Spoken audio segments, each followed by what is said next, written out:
ആ രാഷ്ട്രീയ പ്രമേയം ഒന്ന് വായിക്കണം. Point number 7, subversion of executive.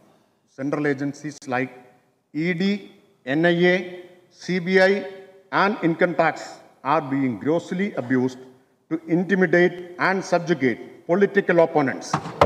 This is manifest vendetta politics of the worst kinds. And you are the ally of this manifest vendetta politics of the worst kinds.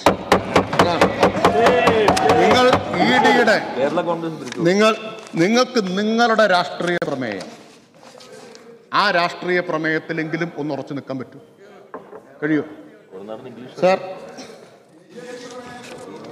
ഇനി ED മാത്രമല്ല, ഇന്നത്തെ പത്രത്തിലാണ് sir, ഇന്നത്തെ പത്രത്തിലെ തലക്കെട്ട്, ദേശീയ മാധ്യമങ്ങളിലെ എല്ലാം തലക്കെട്ട്, അമിക്കസ് ക്യൂറി സുപ്രീം കോടതിക്ക് കൊടുത്ത റിപ്പോർട്ട് എന്താണ്? ED മേധാവിക്ക് കാലാവധി നീട്ടിക്കൊടുത്തത് എല്ലാ ചട്ടങ്ങളുടെയും ലംഘനമാണ് എന്ന് ഇന്നത്തെ പത്രത്തിലെ വാർത്തയാണ്. ആ ദിവസം തന്നെ വന്ന് EDക്ക് വേണ്ടി വാദിക്കാൻ അങ്ങേക്ക് മാത്രമേ കഴിയൂ സർ. തീർന്നില്ല. ED മഹാത്മ്യം അദ്ദേഹം പറഞ്ഞ സ്ഥിതിക്ക് ഞാനും കുറച്ച് പറയാം.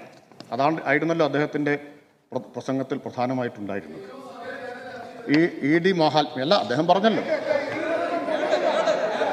സാർ. അല്ല, നിങ്ങൾക്കും തർക്കമില്ലാത്ത കാര്യങ്ങളാണ്.